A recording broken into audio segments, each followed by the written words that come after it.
नमस्कार, मी अश्विनी पवार. अश्विनीज किचनमध्ये तुमचे खूप खूप स्वागत आहे. आजची आपली रेसिपी आहे कांदा पातीची भाजी. तर त्यासाठी लागणारे साहित्य आहे ही एक जुडी अख्खा कांदा पात मी चांगला धुवून स्वच्छ चिरून घेतलेला आहे. या कांदा पातीच्या वरचा जो कांदा असतो ना तो मी चिरून असा पाण्यात ठेवलेला आहे.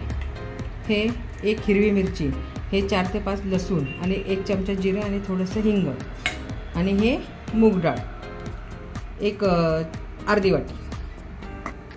ही भिजवलेली मूग डाळ याला मी साधारण एक अर्धा तास भिजवून ठेवलेले आहे. आता आपली कढई चांगली गरम झालेली आहे. आता मी त्यात 3 चमचे तेल सोडते. त्यात हे जिरे, हिरवी मिरची, लसूण आणि हिंग मी सोडलेले आहे.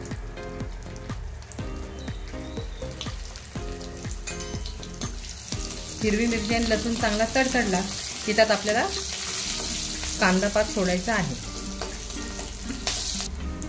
आता मी यात हा कांदा सोडत आहे. आता आपण तेलात चांगला परतला की ही जी मूग डाळ आहे भिजवलेली ती आपण सोडणार आहोत.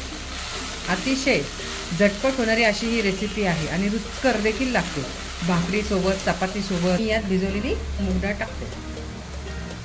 सगळ्यात शेवटी आपल्याला हा कांदा पात सोडायचा आणि एकदम आता याला आपण चांगलं एकजीव करून घेऊ आणि चवीनुसार आपण यात मीठ सोडूया.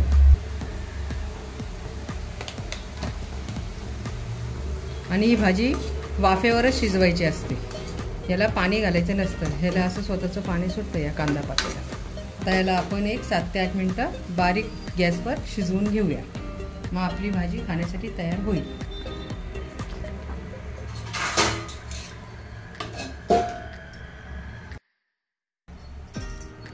आता आपली भाजी ही छानपैकी शिजलेली आहे आणि खाण्यासाठी देखील तयार झालेली आहे. आता ही भाजी मी तुम्हाला सर्व करून दाखवते. आमच्या चॅनलला लाईक करा, शेअर करा आणि सबस्क्राईब करा. थँक्यू.